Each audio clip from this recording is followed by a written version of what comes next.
Bonjour à tous et à toutes. Ce matin, nous allons parler de la véritable adoration. Sur ce, nous allons étudier 2 points. La véritable adoration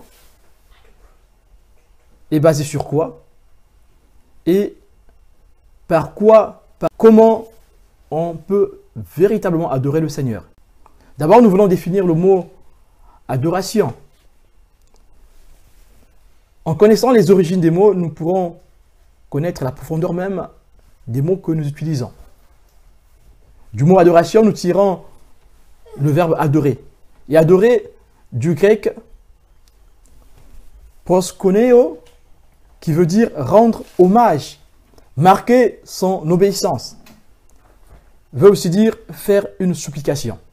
Et dans le Nouveau Testament, quand on utilise proskuneo, les gens se mettent à genoux, les gens se prosternent pour adorer.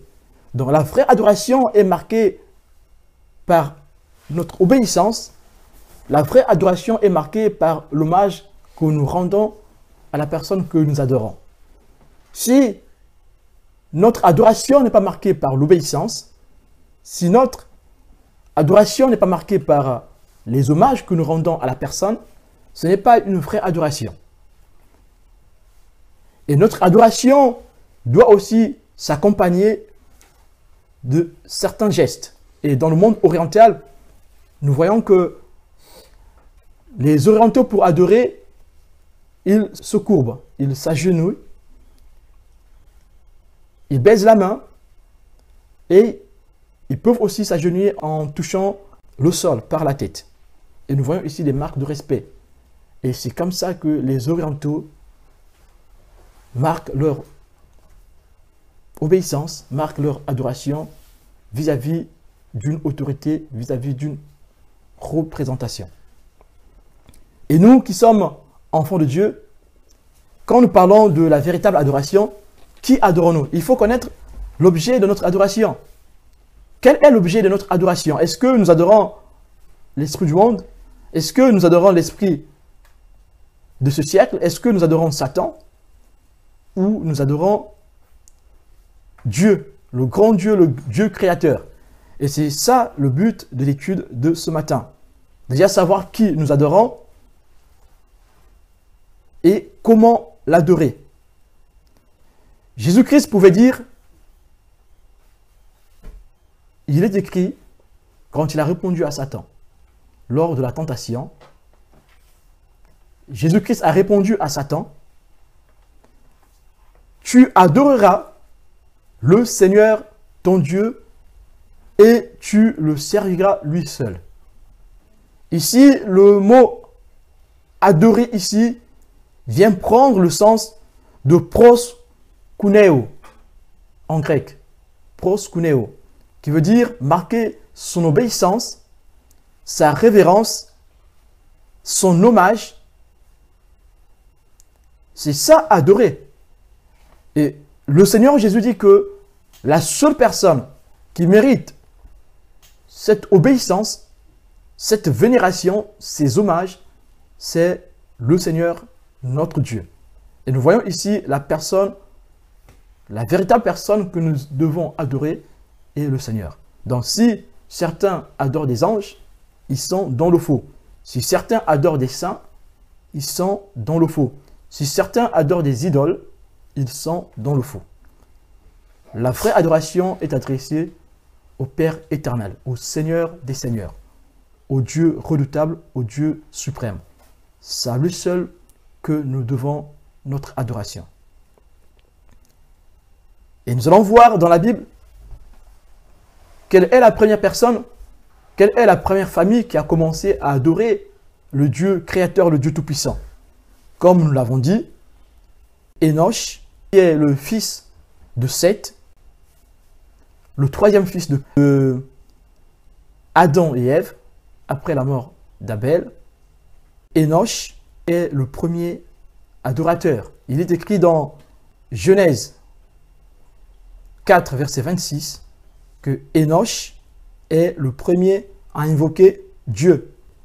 Enoch est le premier à invoquer le Seigneur. Enoch est le premier à inciter ses contemporains à invoquer le Seigneur. Enoch est le premier à inciter ses rejetants, sa descendance, à adorer le Seigneur. Alors, sur quoi est basée la véritable adoration? Ça, c'est la première question que nous posons. Et cette question est cruciale pour nous. Sur quoi est basée la véritable adoration? Parce que si nous ne savons pas sur quoi est basée la véritable adoration, nous serons emmenés à adorer n'importe quoi et n'importe qui. La parole de Dieu nous dit que la véritable adoration est basée sur la connaissance. On ne peut adorer d'une manière claire et nette que ce que nous connaissons ou la personne que nous connaissons. Nous adorerons d'une manière efficace Dieu, parce que ici nous avons dit que l'objet de notre adoration, la personne que nous devons adorer, c'est le Seigneur, comme le dit le Seigneur Jésus-Christ lui-même dans Luc 4, verset 8. Donc, si c'est le Seigneur Dieu que nous devons adorer, nous devons le connaître. La connaissance de ce Dieu tout-puissant, créateur, nous emmènera à une véritable adoration. Nous ne serons pas dans le faux si nous connaissons ce Dieu que nous adorons. Mais si nous n'avons pas la connaissance du Seigneur, le Dieu créateur, le grand Dieu, nous ne pourrons pas l'adorer comme il faut. Parce que par manque de connaissance, nous pourrons adorer une autre personne à sa place. Croyant adorer le Seigneur, nous serons en train d'adorer une autre personne. Croyant écouter le Seigneur, nous serons en train d'adorer un autre Dieu. Croyant écouter la parole de Dieu, nous serons en train d'écouter la parole d'une autre personne. Et donc, la vraie adoration, la véritable adoration vient de la connaissance que nous avons du Père. Alors, comment nous pouvons obtenir cette connaissance? Comment nous allons rentrer en possession de cette connaissance pour mieux adorer notre Seigneur? Pour cela, nous allons lire Jean 14, versets 5 à 9. Thomas lui dit, « Seigneur, nous ne savons pas où tu vas. Comment pouvons-nous en savoir le chemin ?» Jésus lui dit, « C'est moi qui suis le chemin, la vérité et la vie. On ne vient au Père qu'en passant par moi. Si vous me connaissiez, vous connaîtriez aussi mon Père. Et maintenant, vous le connaissez et vous l'avez vu. » Philippe lui dit, « Seigneur, montre-nous le Père, et cela nous suffit. » Jésus lui dit, « Il y a si longtemps que je suis avec vous, et tu ne me connais pas? » Philippe, « Celui qui m'a vu a vu le Père. Comment peux-tu dire, montre-nous le Père? » Alléluia. Montre-nous le Père. Le Seigneur Jésus-Christ vient de dire à Philippe, celui qui m'a vu a vu le Père. Philippe n'a rien compris. Il demande encore, montre-nous le Père. Si vous me connaissiez, vous connaîtriez aussi mon Père. Et dès maintenant, vous le connaissez et vous l'avez vu. Celui qui a vu le Christ, celui qui a vu le Fils, il a vu le Père. Ça veut dire quoi? Ça veut dire que la vraie adoration doit être en accord avec la révélation de Dieu par le Fils. Dieu se révèle à nous par le Fils. Si Dieu se révèle à nous par le Fils, la vraie adoration du Père doit être en accord avec la révélation de Dieu par le Fils. Dieu se révèle à l'homme par le Fils. Dieu se révèle à l'humanité par le Verbe. C'est par le Verbe que Dieu s'est révélé à l'humanité. C'est par le Verbe que Dieu s'est révélé à Moïse. Avec Moïse, ce verbe est voilé. Il faut que l'intelligence de l'homme soit éclairée pour qu'il comprenne le véritable sens du verbe, le véritable sens de la loi. Et c'est par Christ que ce voile a été déchiré. C'est par Christ que nos yeux se sont ouverts. Par sa mort, par sa résurrection, le voile est déchiré. Nous sommes détachés de la culpabilité du péché. Nous sommes détachés du mal. Nous sommes sanctifiés. Et nous pouvons comprendre l'objectif de notre adoration. Nous pouvons savoir au travers de cette relation, au travers de cette révélation, au travers de la lumière, nous pouvons comprendre qui adorer, pourquoi l'adorer, comment l'adorer. Donc la vraie adoration doit être basée sur la connaissance, doit être en accord sur cette connaissance du lien qu'il y a entre le Père et le Fils. Le Père qui vient se révéler à nous par le Fils. Le Père qui vient se révéler à nous par le Verbe. Et c'est ce Verbe qui s'est incarné pour venir prendre notre charge afin que notre intelligence qui était obscurcie soit éclairée, afin que nous puissions adorer le Père comme il le faut. Donc si nous voulons rentrer dans une véritable dimension d'adoration, nous devons avoir la connaissance du Verbe. Nous devons avoir la connaissance de Dieu. Nous devons avoir la connaissance de la parole de Dieu. Et la révélation, c'est Dieu qui va la donner. Et c'est au travers du Verbe, c'est au travers de la parole de Dieu que nous allons appréhender des choses qui ne sont pas appréhendables. Des choses qui sont cachées aux yeux des hommes. Nous allons rentrer en possession de ces choses que quand nous serons éclairés par le sacrifice expiatoire, éclairés par la parole de Dieu, éclairés par l'action de l'Esprit. Sans effusion de sang, il n'y a pas pardon de péché. Sans l'incarnation du Verbe, il n'y a pas pardon de péché. Sans incarnation du Verbe, il n'y a pas salut. Nous avons le salut que par la révélation de Dieu par le Fils.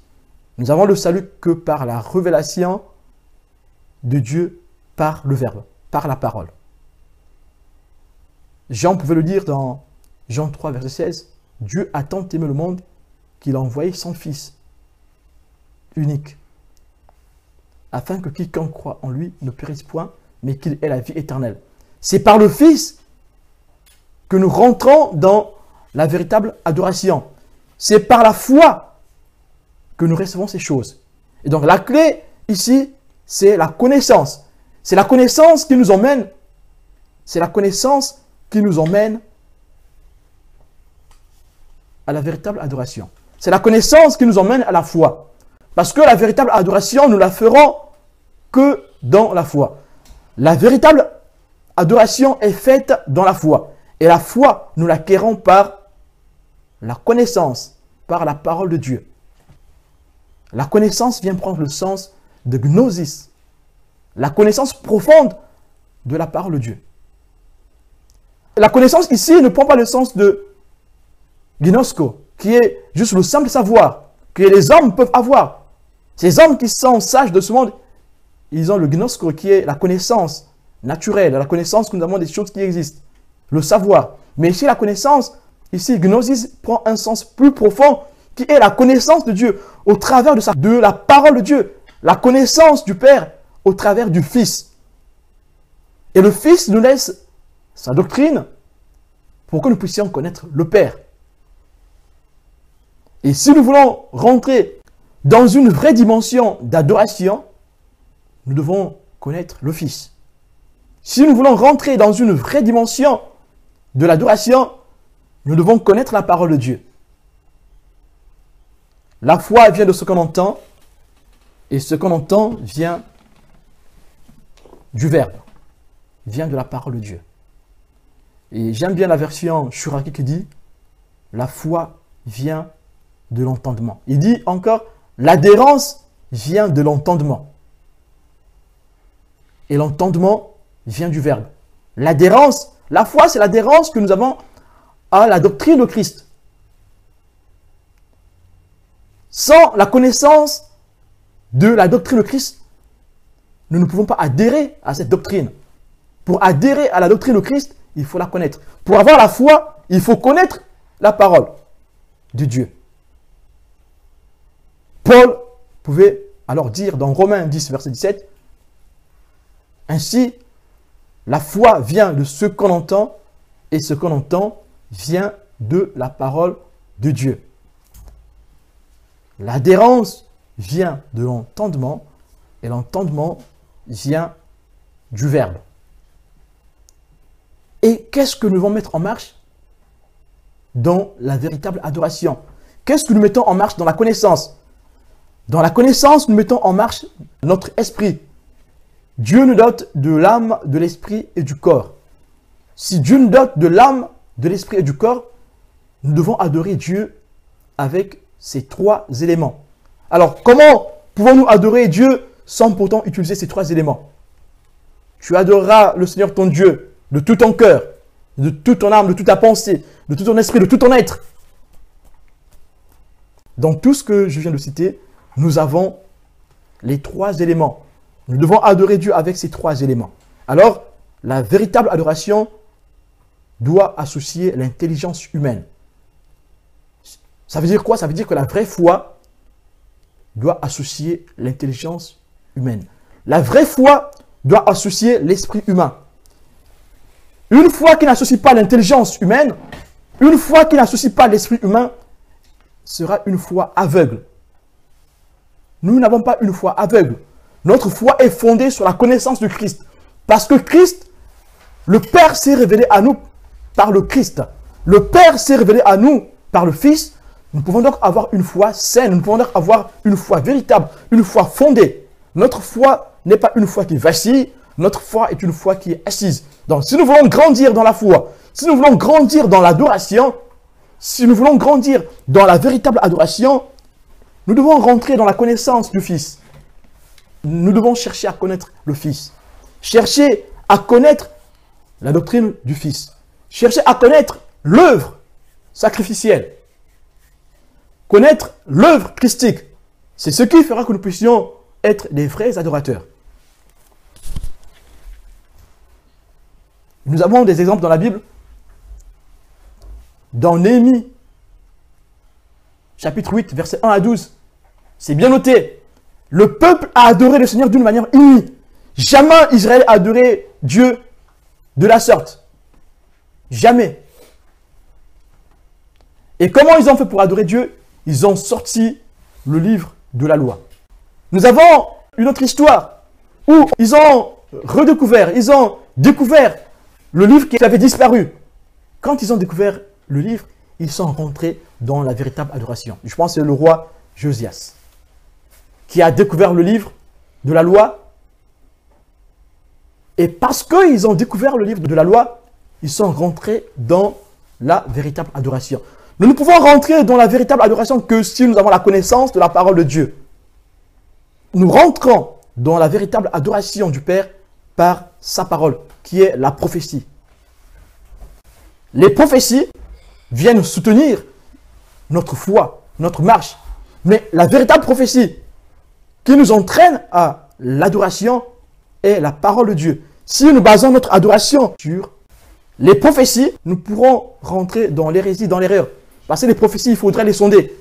Et si nous ne connaissons pas la parole de Dieu, comment nous allons sonder les prophéties? Si nous ne connaissons pas la parole de Dieu, comment nous allons sonder les dons? Pour sonder les dons, il faut avoir la connaissance de la parole de Dieu. Donc la vraie adoration est basée sur la connaissance.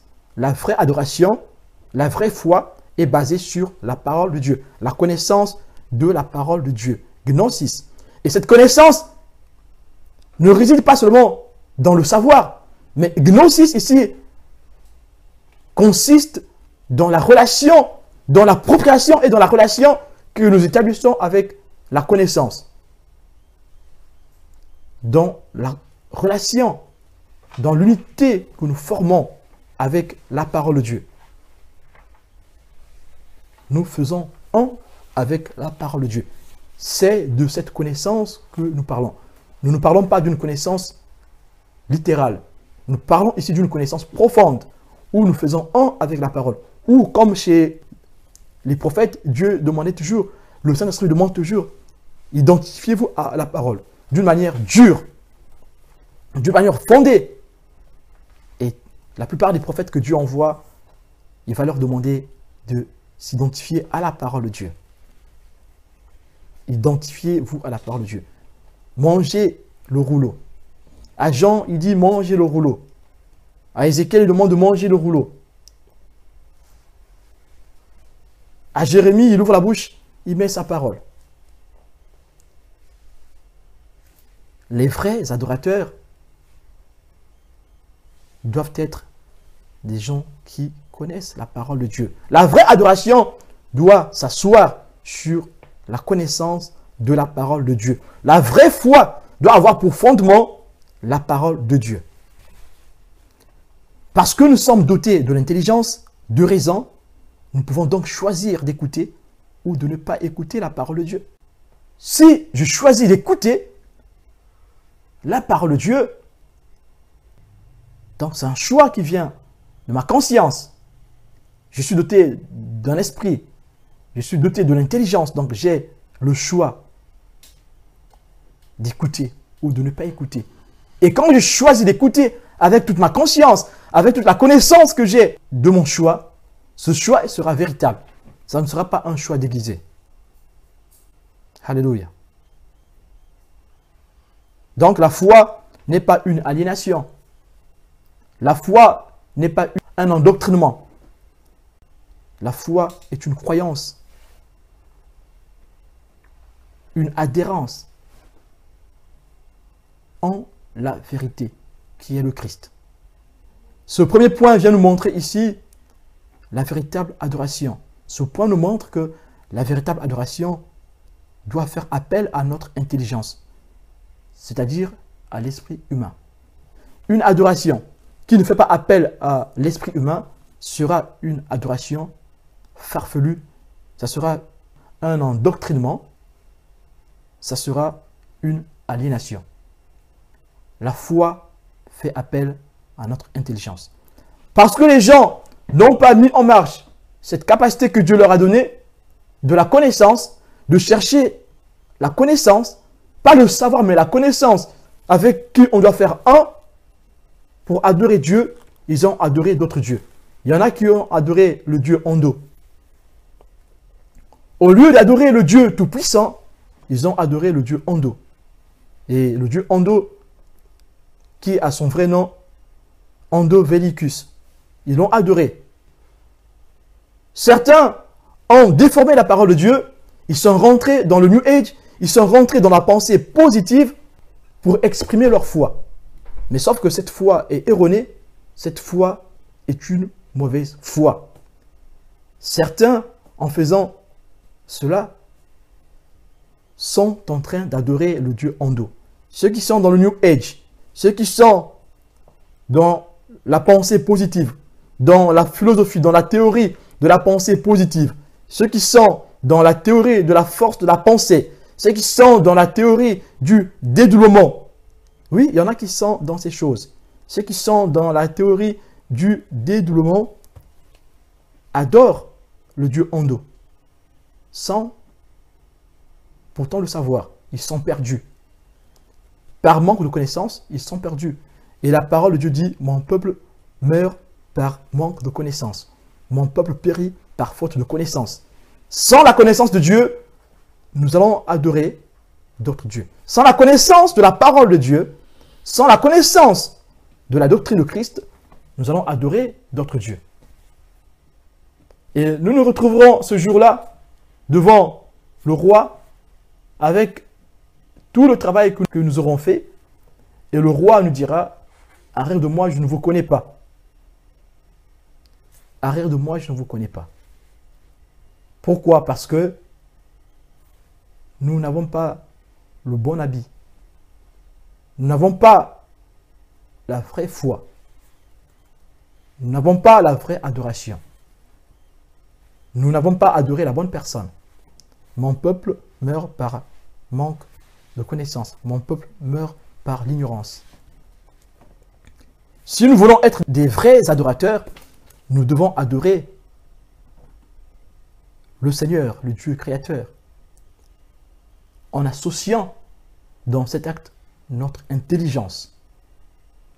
Parce que nous aurons accepté de confier notre intelligence à celui qui donne la vie, c'est là que notre intelligence sera renouvelée. Ici, nous parlons non d'une intelligence humaine, non avec notre esprit humain sans transformation, nous parlons ici d'une connaissance qui conduit à la foi qui vient de la croyance, de l'adhérence, et le verbe croire, ici, doit être utilisé dans un temps aorte, d'une façon continue. Je crois. Je crois ici ne veut pas dire que j'ai cru aujourd'hui et demain je ne crois plus et tout va bien. Non, c'est de croire. Et cette croyance, cette adhérence ne viendra que par la vraie connaissance, pas dans le syncrétisme. Comment nous faisons un? C'est dans la lecture de la parole de Dieu, dans la méditation de la parole de Dieu, dans la prière, dans les enseignements, dans la communion fraternelle où nous serons enseignés ensemble, nous allons nous entretenir mutuellement en mettant en marche notre intelligence, notre esprit qui est renouvelé. L'esprit humain ici n'est pas l'esprit qui est encore dans les chaînes de l'ennemi. Ici, nous parlons de l'esprit humain en tant que l'esprit renouvelé par le Saint-Esprit. Parce que l'homme a un esprit, mais quand nous venons en Christ, notre esprit s'aligne avec l'esprit de Dieu. Voilà pourquoi ici, le deuxième point est basé sur avec quoi? Comment adorer le Seigneur? Nous avons dit que quand nous venons, la vraie adoration est basée sur la connaissance. Mais comment? La réponse est la véritable adoration se fait en esprit et en vérité. Jean 4, versets 23 à 24. Mais l'heure vient, elle est déjà là, où les vrais adorateurs adoreront le Père en esprit et en vérité. En effet, ce sont là les vrais adorateurs que le Père recherche. Le verset 24. Dieu est esprit et il faut que ceux qui l'adorent en esprit et en vérité. En esprit et en vérité. Nous retrouvons le premier point. La vérité ici, c'est la connaissance. La vérité, c'est la connaissance. Dieu est esprit. Il faut que ceux qui l'adorent en esprit et en vérité. En esprit, c'est que notre esprit est mis en marche. Non seulement notre propre esprit, mais notre esprit est aligné à l'esprit de Dieu afin d'appréhender des choses spirituelles. Et cela doit être associé à la vérité, à la connaissance de la vérité. Voilà pourquoi le premier point parlait de la connaissance. La vraie adoration, la véritable adoration est basée sur la vérité, est basée sur la connaissance de la parole de Dieu. La parole de Dieu qui est la vérité qui est la parole de Dieu. Sans la connaissance de la vérité, sans la connaissance du Verbe, sans la connaissance de la parole de Dieu, nous ne pourrons adorer véritablement le Seigneur. Qu'est-ce que nous entendons par la parole de Dieu? Généralement, nous appelons la parole de Dieu les Écritures. Ces Écritures sont vivifiées par quoi? Nous allons comprendre pourquoi ici, il est écrit que les vrais adorateurs doivent adorer le Père en esprit et en vérité. Pourquoi en esprit et en vérité? En esprit parce que les Écritures sont vivifiées par l'Esprit. Sans l'Esprit de Dieu, ce que j'ai entre mes mains ne sera que la lettre.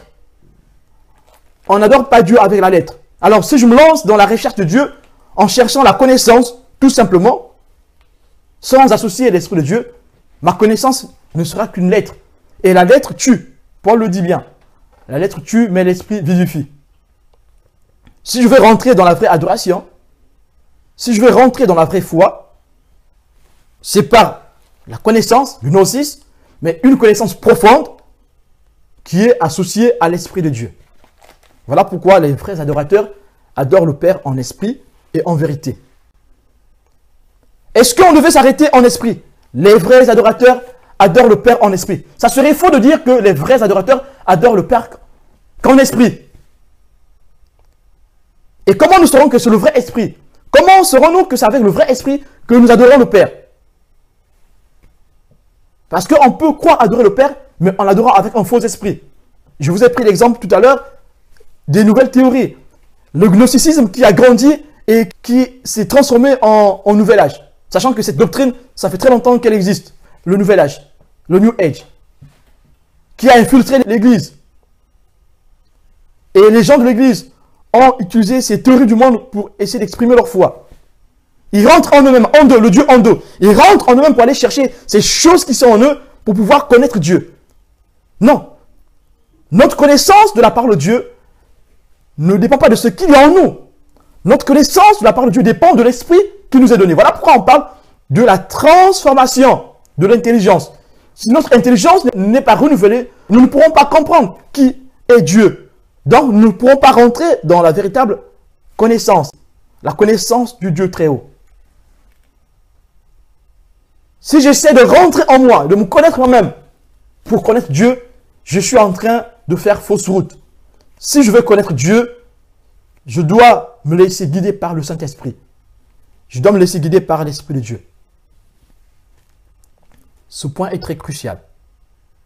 La vraie adoration fait appel non seulement à notre intelligence, mais aussi à l'Esprit de Dieu et ses manifestations. Nous avons parlé de la vérité qui est la parole de Dieu. Nous avons parlé de l'Esprit de Dieu. Oui. Mais un troisième point qui se complète ici, c'est avec ses manifestations. On peut adorer Dieu en esprit, avec la vérité, mais parfois sans les manifestations de l'esprit. Je vais bien expliquer ce point parce qu'il est très très crucial. Quand nous venons en Christ, quand nous sommes régénérés, nous avons l'Esprit de Dieu. Tous, quand nous sommes régénérés, quand nous passons par le baptême de repentance, quand nous passons par la vraie repentance, quand nous passons par la vraie repentance, nous sommes régénérés. Nous avons l'Esprit de Dieu en nous. Par contre, on n'a pas automatiquement les dons de l'Esprit. On n'a pas automatiquement les dons de l'Esprit. Les dons de l'Esprit viendront par notre recherche, par notre volonté de rentrer dans l'intimité du Seigneur. C'est là que le Seigneur va se révéler à nous. Mais d'abord, nous sommes transformés, nous sommes renouvelés, nous sommes régénérés. Cela nous permet de rentrer dans la nouvelle vie. Et dans cet état, nous ne sommes plus des pécheurs, nous sommes des gens purifiés. Nous ne sommes plus pécheurs, nous sommes des gens purifiés, sanctifiés. Alors, ici, si nous adorons le Seigneur que par l'Esprit et par la vérité, sans les manifestations de l'Esprit, ça sera difficile pour nous de croître. Si nous voulons croître, oui, c'est déjà l'essentiel d'adorer le Seigneur par l'Esprit et par la vérité. Mais il est nécessaire, très important, si nous voulons vivre la joie de ce salut qui nous est accordé par grâce, au moyen de la foi, nous devons associer à notre adoration les manifestations de l'Esprit. Ici, les manifestations de l'Esprit sont les dons que nous recevons par l'Esprit, au travers du baptême du Saint-Esprit. Le renouvellement que nous avons des effusions de l'Esprit dans l'Église, dans la vie personnelle. Et c'est en cela que notre adoration sera véritable. Notre foi sera reboostée par ces manifestations. Parce que nous adorons Dieu en esprit et en vérité, en associant notre intelligence, qui est renouvelée bien sûr, en associant l'Esprit de Dieu, mais aussi en associant ces manifestations, notre adoration sera une véritable adoration. Notre foi sera une foi fondée. Nous ne pourrons pas être ballottés par tout vent de doctrine, parce que notre adoration est véritable. Nous connaissons la source de notre adoration. Notre adoration est basée sur le gnosis, sur l'Esprit de Dieu, sur ses manifestations. Alléluia. Que le Seigneur nous conduise encore. Que le Seigneur nous montre le chemin.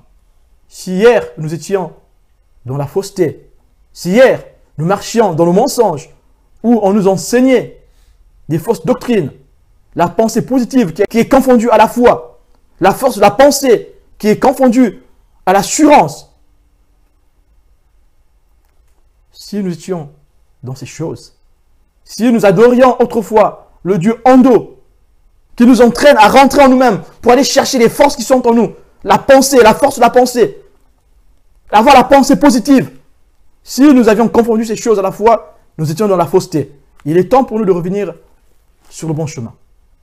Ceux qui adorent le Dieu Ando, ceux qui sont dans le nouvel âge, ceux qui sont dans la philosophie de la prospérité, dans la théorie de la prospérité, ceux qui sont dans la pensée positive, ils adorent le Dieu de ce siècle, qui s'appelle Ando, Ando Védicus. Ils adorent Baal, c'est le même nom. Ils adorent Mammon, son démon. Ils adorent Hercule. Ils adorent Vénus, ils adorent l'étoile. Ils adorent le croissant. Oui. Ils adorent Moloch. Ils adorent Dagon. Ils adorent Zeus. Ils adorent le Dieu du soleil. Ils adorent le Dieu de la lune. C'est le même Dieu. Là, on parle de la même personne. Oui. Toi qui te dis que tu n'adores pas Zeus, tu n'adores pas le Dieu de la fécondité, tu n'adores pas le Dieu de la fertilité, tu n'adores pas le Dieu de la mer, tu n'adores pas Hercule. Mais si tu sais que tu es dans le nouvel âge, tu es dans la théorie de la prospérité, tu es dans la pensée positive, tu adores le Dieu Ando. En fait, c'est la même personne, c'est le Dieu de Baal. Aujourd'hui, le Seigneur nous appelle à adorer Dieu en esprit et en vérité. Le Seigneur nous appelle à vivre la véritable adoration qui fait appel à notre intelligence, le discernement que nous donne l'Esprit de Dieu, de faire appel à l'Esprit de Dieu et à ses manifestations, de faire appel à la connaissance de la parole de Dieu. Que Dieu nous bénisse tous. Amen.